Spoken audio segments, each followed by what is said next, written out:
So about a month ago, I was driving with a friend and we were talking about video games and whatnot. And I consume a lot of video game content. I watch a lot of stuff on YouTube about it. I like speedruns every now and then, all that jazz. You know me. We're on the internet. A lot of stuff's about video games. But honestly, I'm not that big of a gamer. Every 2 years or so, I go on like a gaming binge, I call it. I binge games. Later, when we met up with other friends, chit chat and talking, chewing the fat, if you will, the game Helldiver 2 came up, and we realized, me and a few other friends, that we all have gamer setups, or we could all play it. So we all decided, wouldn't it be fun if we all played it together as friends? And there and then we purchased the game. So that happened about a month ago, and that started my new gamer binge. Gamer binge. Wow, gamer binge. Gamer binge. Cool gamer binge. That's stupid. But I played a lot of games recently, really quickly, and telling this to my future self, that I'll forget most of these games, because in this short amount of time, I played like a bunch of games really quickly. So I thought I'd go over them and try to refresh my future self's memory about them. So first and foremost, we got Helldivers 2. It kind of sucks, or more likely, I kind of suck at it. Every time I play with my squad, I'm always the one with the least amount of kills and the most amount of deaths. Yeah, I'm not a gamer, but it's fun gaming with friends online and voice chat. It's like I'm hanging out with them, but instead of not doing anything or just, talking face to face, we're looking at bugs, robots, and it's fun being in a community and doing stuff like that. So all in all, I think it's fun having a live service game, because it's like, for democracy. Would I replay it in 10 years? Probably not, because it's probably dead at that point. Unless, Arrowhead does a miracle somehow. But it's pretty fun. Yeah, I like it. It's fun hanging out with friends. By myself playing it, I can't go for more than one match, because it's just kind of boring not talking. Unless you get to like a cool rando from like England and they help you out. But otherwise, yeah. Game number 2, Outer Wilds. I bought Outer Wilds and I liked Outer Wilds. I read it online for like a while now, that it's like the game to play without knowing anything, going into blind. And I went and started playing the game blind, but it really wasn't good because I couldn't see anything. All right. Yeah. I hate myself. Anyway, I really liked the game. No spoilers to myself. If you forgot what the game is like, go back into it. Maybe you'll remember the things and finish the game super quickly. Maybe you won't. I liked the game because I went into it blind. I didn't know anything about it, except for that I paid for it and I'm going to get my money's worth out of it. And I did. The game doesn't really give you a objective or goal, which I really liked, because at the start of the game I was like, oh, I got to go do this, and then I quickly really learned that that wasn't the case.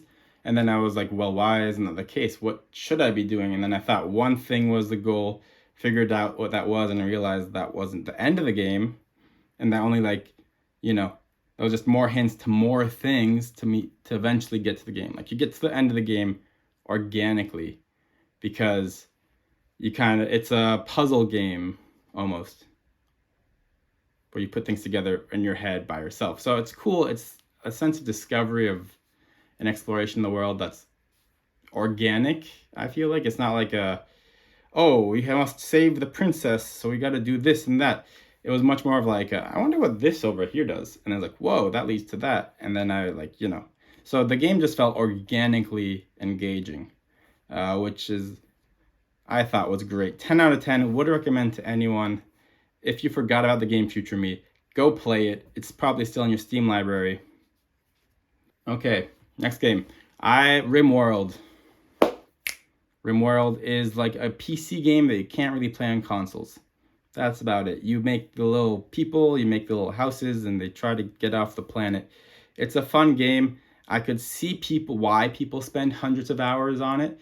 And Future Me, you might have spent 100 hours. But in the time of recording, I've spent 17 hours on it. Which is, admittedly a lot, because I bought it like 2 weeks ago. But yeah, I liked it. I liked the game. I liked the gameplay. The community is fun too. I'm not so good at it. Maybe I'll get better at it, but I always wanted to play games like this, but I just never played games off of console. And playing games like that on console with controllers just kind of sucks. So it's nice playing on a mouse and keyboard. Next one. The game A Short Hike was on sale for like $3 or something, so I bought it. And it's a game that I saw also online that I want to play a while.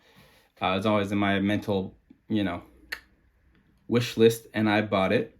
It was fun. I'm glad I bought it. I played it for like 2 hours. It's called A Short Hike, and you do a short hike. It's a very cozy, cute game. Nice little fun, things. I played a movie's worth amount of it, and I left satisfied, like playing a good movie. Would recommend replaying it. Just feeling like something, a little fun, a little cheeky. Gotta run around, be a bird, flap some wings, explore a little bit. All right, Halls of Torment is what I bought also recently. I was feeling like a junk food, so I bought a junk food game, and I ate junk food. It's exactly that. It's like the gameplay loop of Vampire Survivors, which is also a fun game. You run around, you get power-ups, kill more enemies, and you get more power-ups, and they become super powerful and badass. And yeah, I liked it, and I will like it again. Probably it's another game that I could see myself spending hours and hours on. And it's junk food, and it's junk food that you buy at the store because you want junk food, and then you eat it because you enjoy it. It's not like you're not playing that game and feeling artsy and fartsy like video games actually are. No, you play that game because you're bored and it's addicting, which is like an art of itself, if you will. I had a good time with it. And I still have a good time with it. It's like, something to open up, play a round or two, then realize you got to go do your stuff. Next game, Hypnospace Outlaw. It's like you're playing on AOL, and that's the game. I really liked it. I played it also in a one day. I've been doing that kind of thing, getting hyper focused on one game for like a day.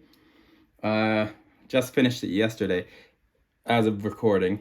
Really liked it. You open up your portal, the game, and it's like you're on AOL type thing of like a 90s internet. But this one is while you're sleeping. But that doesn't really matter. That's just story-wise. Gameplay-wise, you're pretty much just on a 90s computer.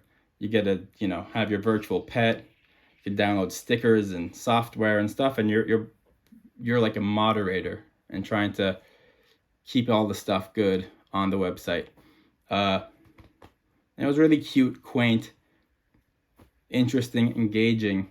I played it with a pen and paper up by my side.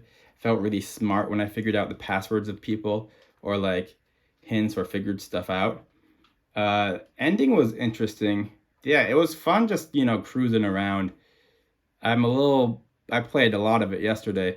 Future me, if you're watching this and you want to replay it, go for the achievements because there's like a few achievements that you have to do story-wise, and I don't feel like going all the way and restarting right now, but I do think I would replay this in like a year or two and then go for the achievements. All in all, there's a sequel coming out sometime this or next year, but like for instead of the 90s, it's like early thousands. Like this game took place in 1999. The next game is 2003. You should buy that as well. I'm probably going to. It looks fun, and that's more my time era of childhood, so hopefully it'll be fun. And it's like a nostalgia trip. The whole game was a nostalgia trip, even though I don't have any nostalgia for that area of time. I still enjoyed it. The last game that I played in this month is Lisa the Painful Definitive Edition, and also Lisa the Joyful Definitive Edition. It was free on Epic Games. That's awesome. I love free games. And this game has been on my wish list mentally ever since I played Earthbound. Ever since I played Undertale. Ever since I played Undertale, this game has been a game I wanted to play. And I never got around to it because I'm lazy, and that's a personality trait that I have to come to terms with. And hopefully I learn to be successful, because currently I'm not. Anyway, it's a cult classic for a reason. I think I liked it.